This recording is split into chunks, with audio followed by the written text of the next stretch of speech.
Hello, my friends, and welcome to the Claim Your Magic podcast with me, Sabrina Scott, where I talk all about how to claim your magic and change your life as a result. We all have magic inside of us, both literal and figurative. And I really believe that, and I've seen it to be true with all of my amazing clients and students and audience and just in life, So topics I tend to cover on this show for anyone who is new here are spiritual topics like witchcraft, magic, tarot, divination in general, ancestor work, altar practice, the nitty-gritty of how to do spells and stuff like that, ritual, mediumship, blah, blah, blah, all of these type of things, but also just basic life stuff too, right? Relationships, love, friendship, boundaries, family, trauma, recovery, stuff like that. And sometimes I also talk about politics and current events and weird popular media things. Like I've done a few episodes on Love is Blind. So we go all over on this show. So welcome.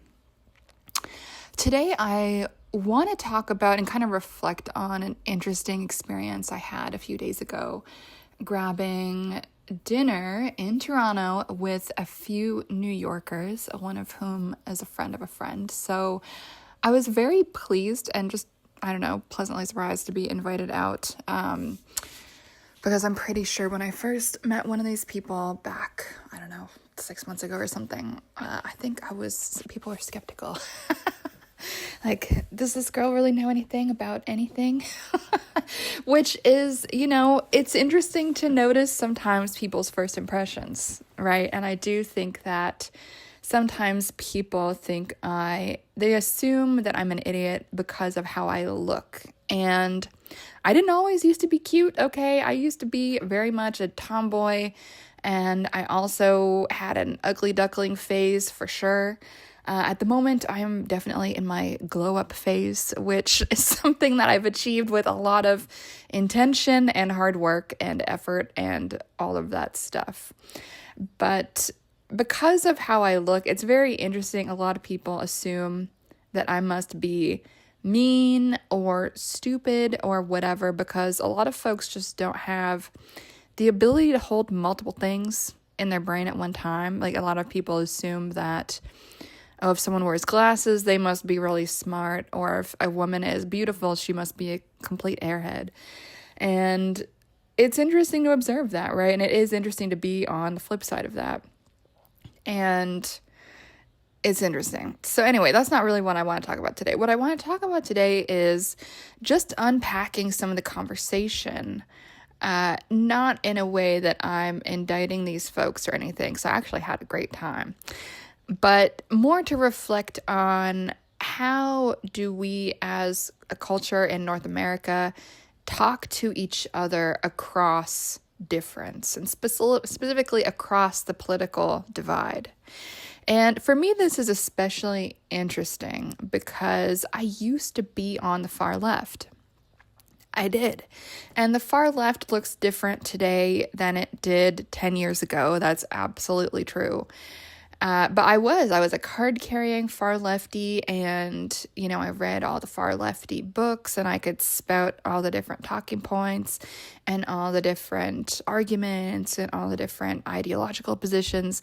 I really knew my shit, and I knew why I felt the way I felt, and I could back up my positions, and I still have all of those books that I read in that era of my life on my shelves, and I don't plan on throwing them away. You know what I mean? Like, I learned a lot, and I'm glad that I was in that world enough to fully understand that perspective, so that now when I disagree with folks who hold that position, I truly do understand more or less where they're coming from, because I used to feel that way myself, so I understand the logic. And so, again, this episode is not about indicting anyone or complaining, because I actually really find it fruitful to be in dialogue with folks I disagree with, if the folks can tolerate the disagreement. And it's so interesting to me because I do find that a lot of the time, folks on the left have a very low threshold for engaging with folks they disagree with. It's like there's this limit. They can't really go there. They don't really want to go there. And for those to whom this does not apply, like, don't sweat it. You're all good. But it's just something I've really noticed, that a lot of these folks will shy away from actual debate, actual argumentation, and actual rhetoric, actual logic. A lot of the time, these people prefer to engage based on pure issues of identity and throw around identity like a weapon, and throw around the word privilege like a weapon.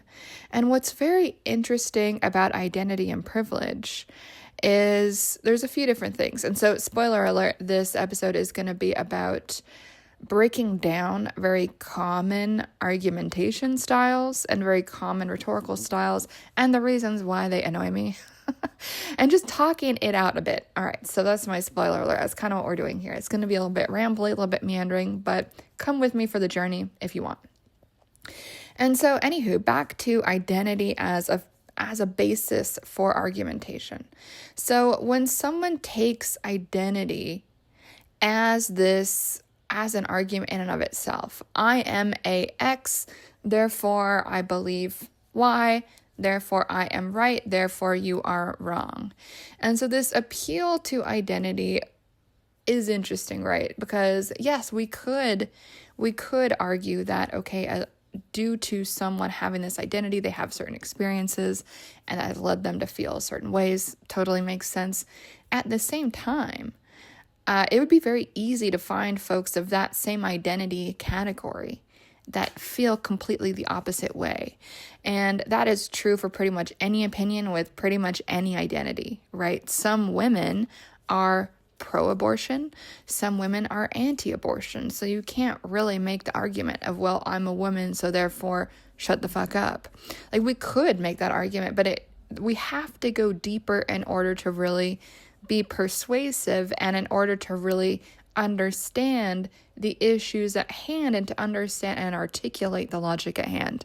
And so when folks can't fully explain the logic at hand, they tend to go into this identity-based way of arguing with one another, right?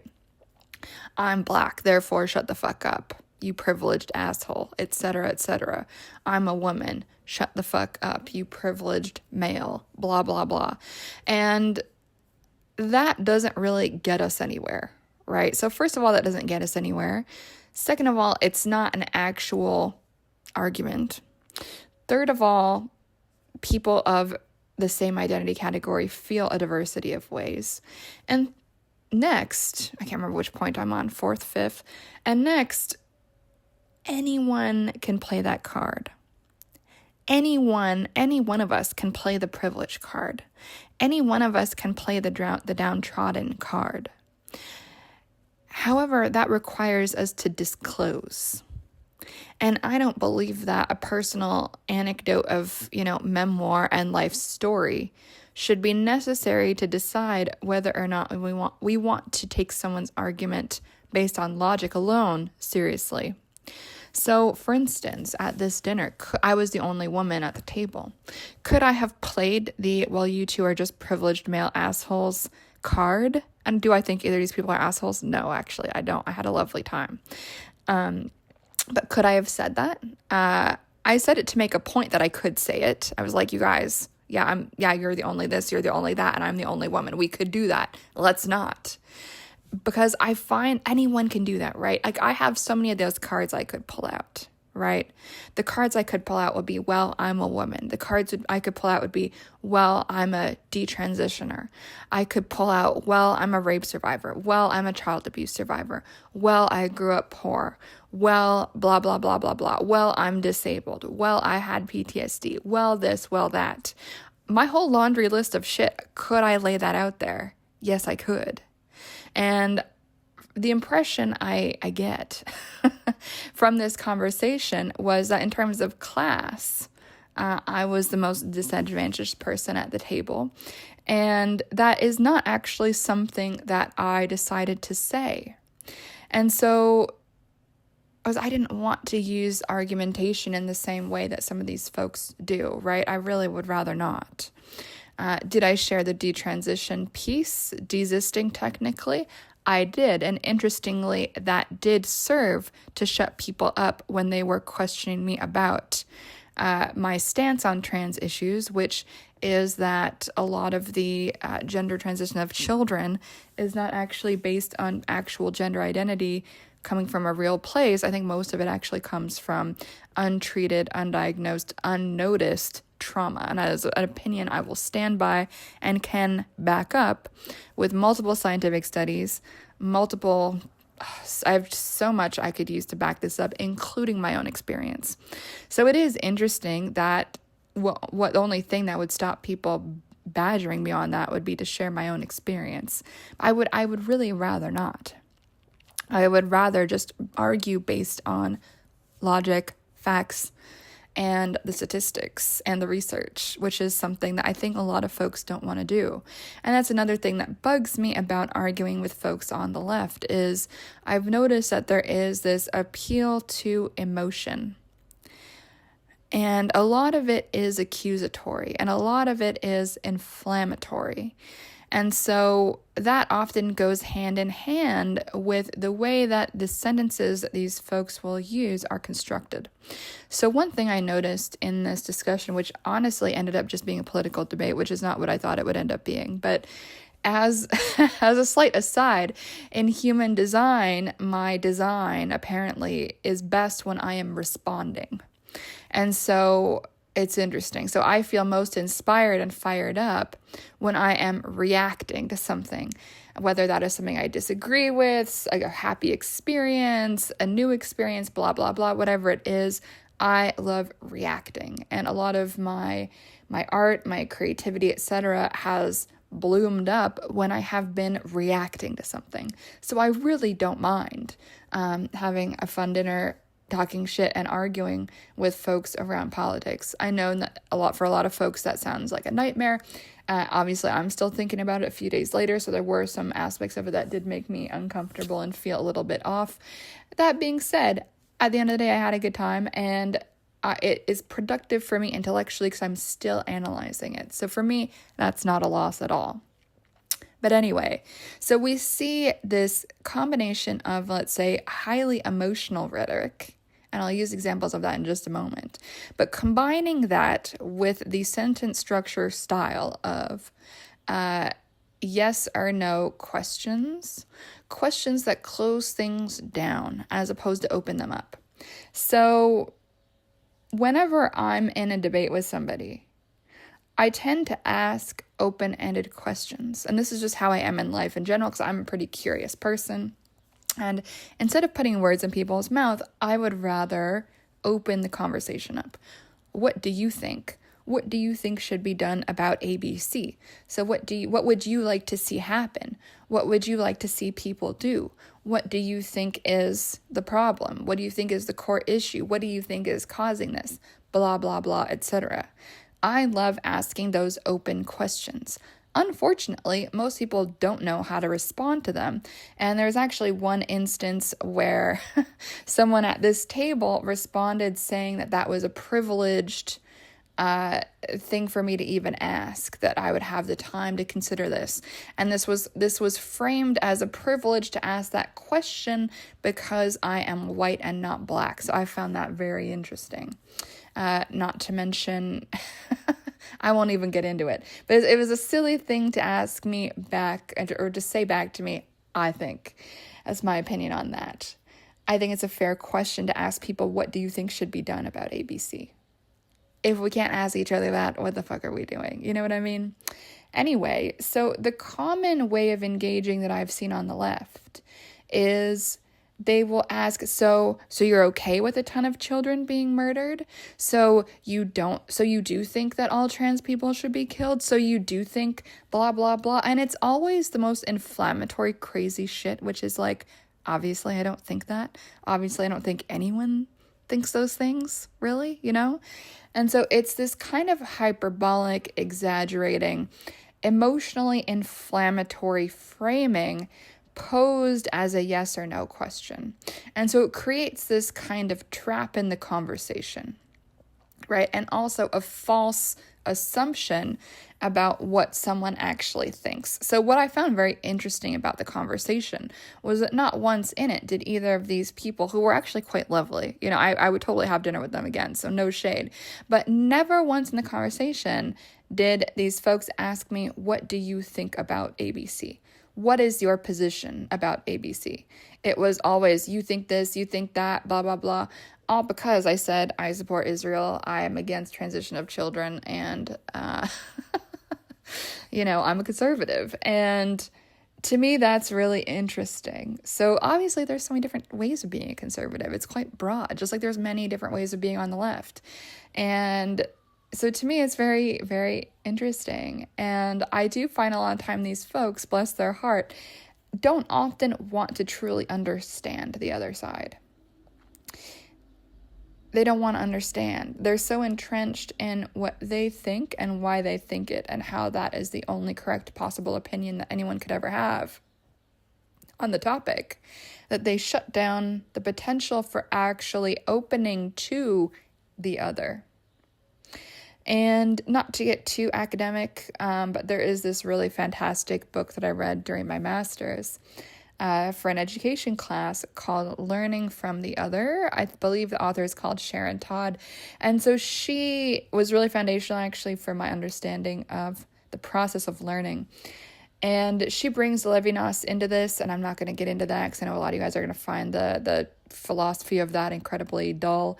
But the too long didn't read version, and what I took from this really fantastic book that I'd really recommend, is that sameness cannot be a prerequisite for ethical consideration. That is my interpretation. That is what I've taken from this. That is my own, original idea as a result of reading this book. And when she talks about Levinas and otherness and engaging with the quote unquote other, it's so important to be open. If we're not open, we basically cut ourselves off from the possibility of understanding. And when we cut ourselves off from the possibility of understanding, we can't really get anything done. And so perhaps we find the quote-unquote other side's perspective to be reprehensible. Let's just say that.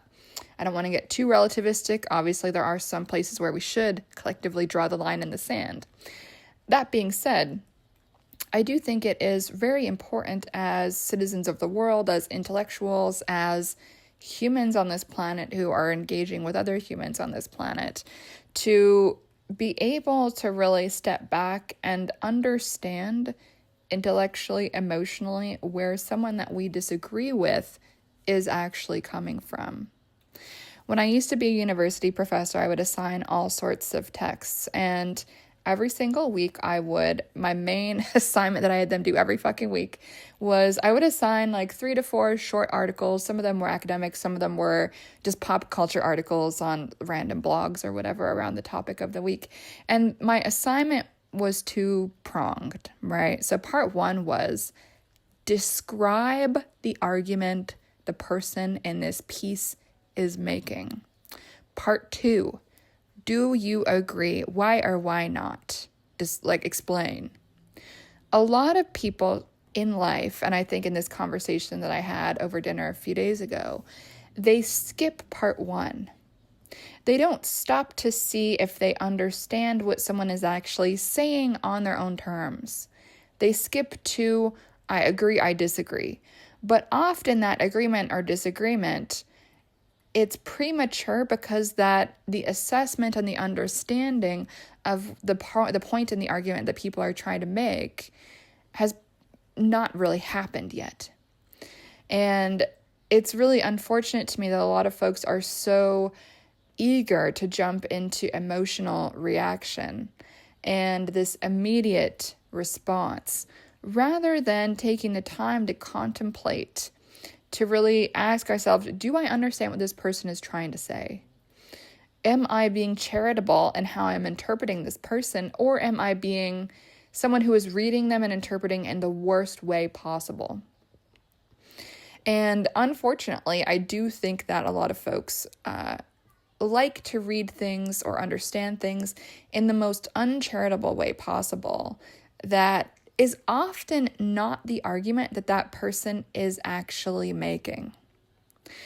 And then that is where we get our wires completely crossed. And what's really interesting is a lot of the time these people don't really care that they haven't missed the argument. Either they don't care, or the idea that they could have missed something is completely alien to them. They have this smugness where it's like, no, I couldn't have missed something. I couldn't have misunderstood. There can't be anything that I don't know. I'm 100% right. And there is often no intellectual humility. And in my opinion, one of the most important qualities for people to have on this planet is some intellectual humility. I could be wrong. There's potential for that. What if I am wrong? What if? And I think it's incredibly important for us to ask ourselves that and to be open to the idea that perhaps there is more that we don't know.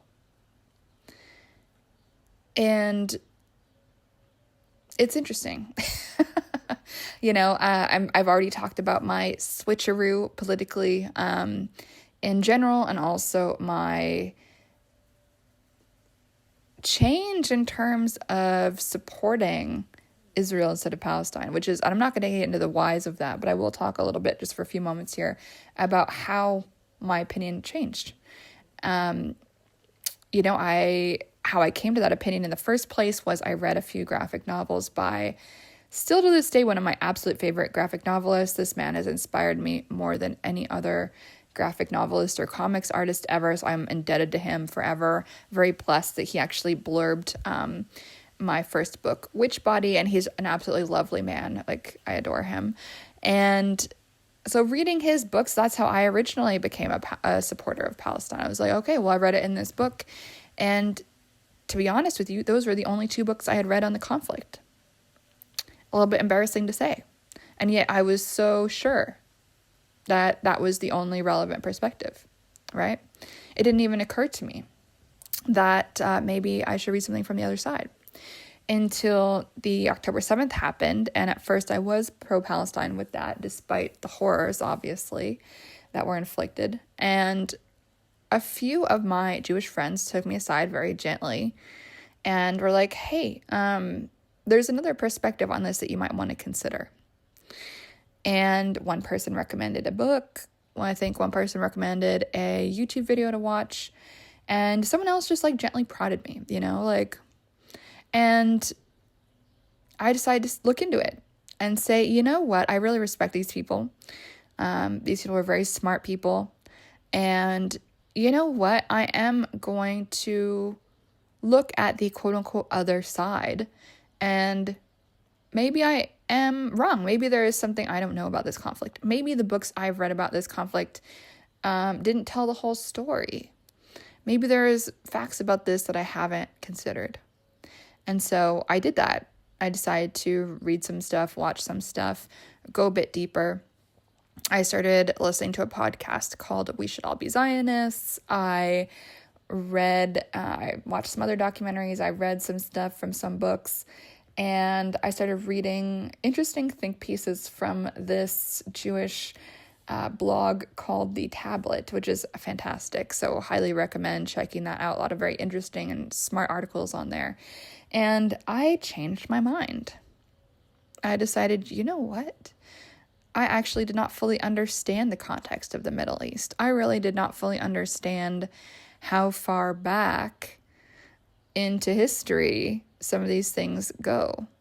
And that was my bad. And I'm happy to admit that and come to terms with that. Hey, I was wrong. And I'm happy to say that in public. And saying that in public has cost me greatly. Clients, friends, networks that I've built over the last 17 years living in Toronto, pretty much all gone because I decided to change my mind on this. But I could not live with myself if I was silent about my change in perspective. And I do think it is reasonable for people to change their mind when they have new information. And who knows, you know what I mean? Like, I do think it is super important to be able to change our mind when the new information persuades us. And I also think it's completely fine to read the information from the quote unquote other side and have even more reasons why actually we think we were correct in the first place. Like, I think either outcome is fine. But what matters is being willing to go there, being willing to explore, being willing to suspend judgment, let's say, and actually interrogate ourselves and to open ourselves to different viewpoints. And I think that is, unfortunately, it's something that I don't often see happening in conversations between the right and the left. You know what I mean? And it's really disappointing to me because I feel like this polarization mostly happens because of a lot of these logical fallacies that I'm talking about. And I do think a lot of it does come from the left. I hate to say it, but I say that as someone who used to be deep in there. You know, these argumentation styles are incredibly common over yonder, and I know it because I used to be a big part of that community. And to some extent, that way of thinking, I don't think I was ever like that quite far gone. I've always been a very curious person, and I've always read pretty widely, and I've always been pretty open. So it's interesting. So, okay, what are my larger points about this I want to make?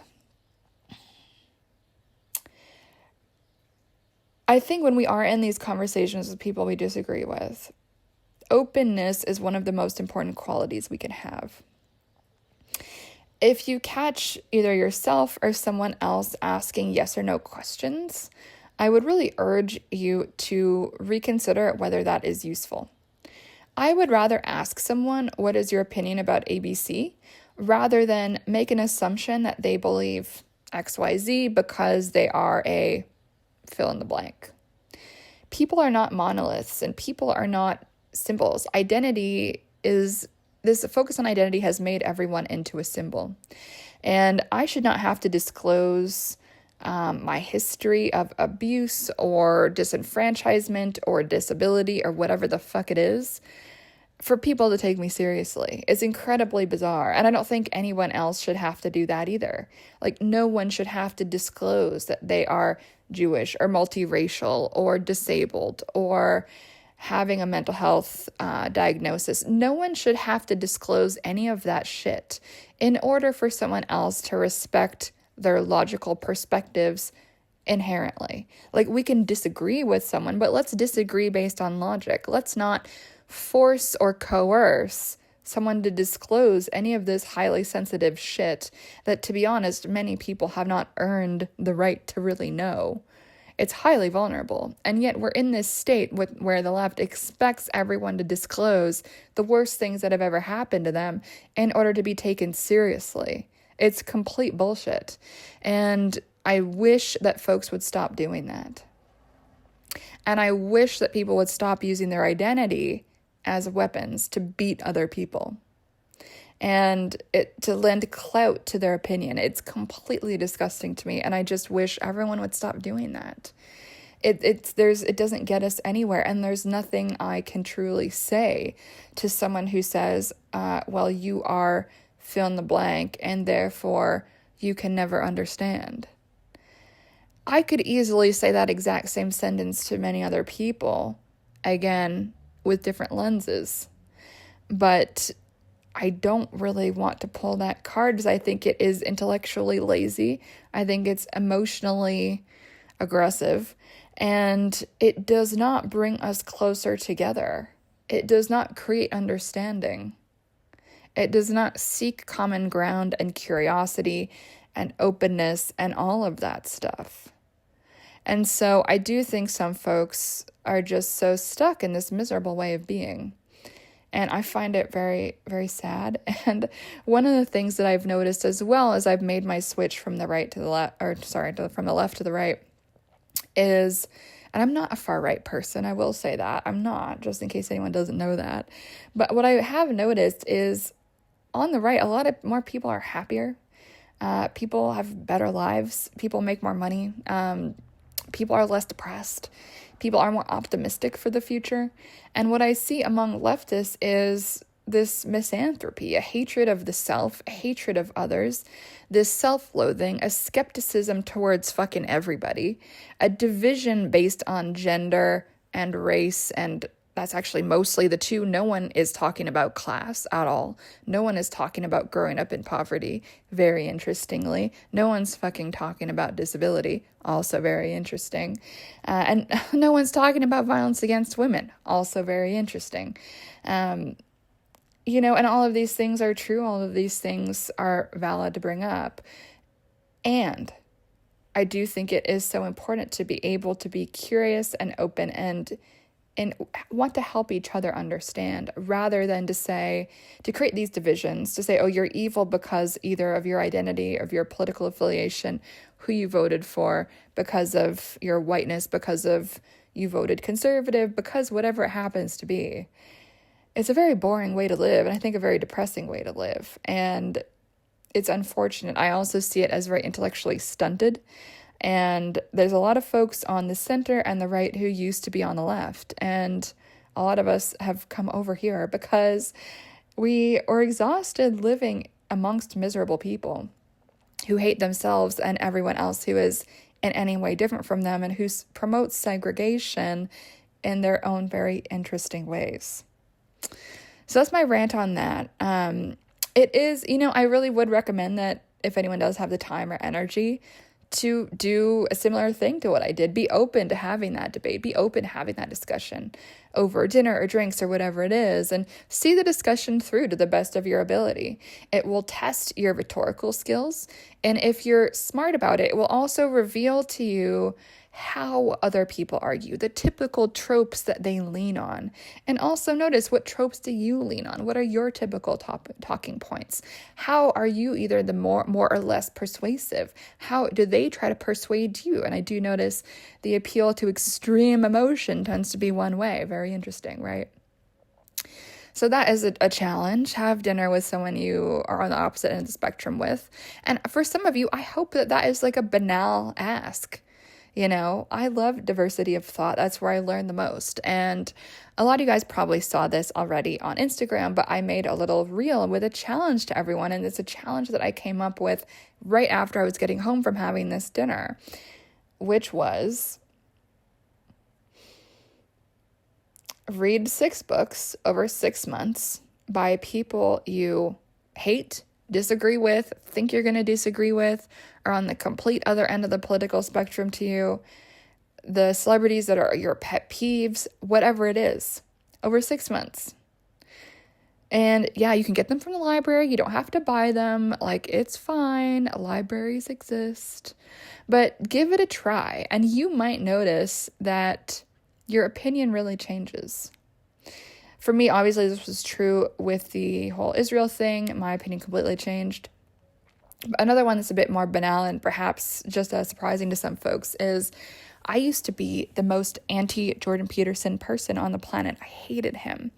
I took pleasure in supporting Zizek, which is a Slovenian philosopher, incredibly famous, probably the most famous living philosopher, when he debated Peterson, and I was so happy. I was oh, he obliterated Peterson, ha ha ha. And I was very much anti-JP, as I call him. And I had never read any of his books. I just knew what I thought I knew based on how he showed up in the media and all of his kind of aggressive way of being on social media.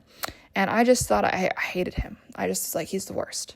And yet still, when I was in my peak hatred of JP, I still dated someone who was a JP fanboy, just to illustrate that I've never really kept myself in silos like that. All my friends at the time thought I was fucking crazy. But anyway, and so I decided to watch a documentary about Jordan Peterson. And as I watched it, I was oh, fuck. He seems kind of like me. I was oh my God, he seems kind of sincere. He's a little bit aggressive, but his heart is in the right place. And I was fuck, people see me that same way too. And this is maybe less true now, was more true at the time. incredibly bitchy on the internet. A lot of people would have said that about me probably, 6 or 7 or 8 years ago. And a lot of people would misunderstand me of like, oh, Sabrina's just this aggressive, like, shit talker, blah, blah, blah. But my heart has always been in that sincere place. So I was like, fuck, I kind of relate to this guy. And he actually seems kind of sweet, but everyone thinks he's a dick. I was like, damn, okay. Fuck, maybe I need to look deeper. And so it took me a few years, but eventually I decided to read his 12 Rules for Life, which I always assumed was going to be some fluffy, stupid bullshit that I would roll my eyes at. But when I actually read it, I was like, fuck, this is actually incredibly good. And it completely changed my mind about him. And now that book is actually one of my top 5 books that I've ever read. And yeah, fucking crazy. And I think that transformation is really important. And I'm glad I read that book because it made me realize, wow, I really had misjudged him and I misjudged what it was that he had to say. And there really is nothing offensive in that book at all. It's a lot of really intelligent, well-argued, well-articulated, self-helpy ways of looking at the world and self-improvement through the lens of psychology and other things. It's a pretty good book. I have nothing bad to say about it. And yet I spent so much of my time hating this guy because of who I thought he was, but I was wrong. And that whole experience taught me a really important lesson. And it's a lesson I just want to share with you guys with all of this, right? With this challenge. Like, read 6 books over 6 months. I think that's a very reasonable challenge by, again, people you don't like, people who are on the other end of the political spectrum to you. If you hate Donald Trump, maybe read a book by Donald Trump. If you hate J.D. Vance, read his Hillbilly Elegy. If you hate, the far left, read a book by one of those people. And who knows, maybe you'll still hate it, maybe you'll still hate the person, the ideas, but you'll have more information, and that's never a waste of time. And I think it's just an important thing to be able to do, right? To humble ourselves, to second guess ourselves, and to question, and to always be open. To always be open to new information. Obviously, we're going to vet the information, we're going to assess the information, we're going to examine it, we're going to, use all of our literacy skills, and we're going to cross-reference, we're going to read different books, different sources, etc.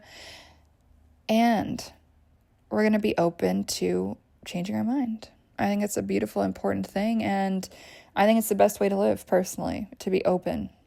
Not so open our brain falls out of our heads, of course, but to be genuinely open to others, however we're going to define them. So I'm going to leave you guys with that. I've babbled enough. I hope this was interesting, thought-provoking, contemplative, reflective, whatever which way you want to describe it. And one of my values here in this podcast, in my life, and in my career is the promotion of challenging ourselves past our typical growth edges, challenging ourselves to say, maybe my life could be better. Maybe I could be happier. Maybe I could achieve more. Maybe I can learn more. Maybe I'm capable of more than I thought I was. Maybe my life could be better and more abundant and happier than I ever could have dreamed. And intellectual growth and challenging ourselves with politics and ideas, that's a part of this. It's not unrelated. It really isn't. I know not everyone has the time to go deep into this stuff like I do. I do see a lot of this reading and research as a part of my career work, right? I am reading to be able to analyze and spit stuff out back at you guys and hopefully spark some thought and curiosity in all of you, and some reflection on how could things be different and better and more fun and just more authentic, deeper, more rigorous, etc. And if I've helped you guys think, maybe if I've made you grumpy, that's okay. I don't mind. But I'm all about integrity, curiosity, and daring to go deeper. I think all of that is part of what leads to a good and happy and fruitful life. And I think a lot of people live their lives while leaving many, many stones unturned. Unturn the stones, my friend. Like, kick them to the side, see what's underneath them. You might find something very interesting. You might find nothing, but at least you turned over the stone. And to me, that is incredibly important. Who knows, what you find under the stone could change your life. You never know. Okay, friends, that's it for now. I am booking look behind and look ahead New Year's readings to look at what we experienced in 2024 and also look ahead to what we have on the horizon for us with what we want to manifest and create in our lives for 2025. I can't believe it. It's just around the corner. Pretty fucking exciting. So if you do want to book one of those readings, you can do so by going to sabrinamscott.com/readings and click on 2-hour reading. No special link this year. All of the year ahead readings will be 2 hours instead of my usual 4. Going to keep things a bit more jam-packed this year because why not? I've already had a bunch of those booked. The last date I'm going to be taking appointments is going to be the 23rd, so I'm going to be taking some time off after that. So please do get those booked. If you've got any questions at all, send me an email, ceo@sabrinamscott.com.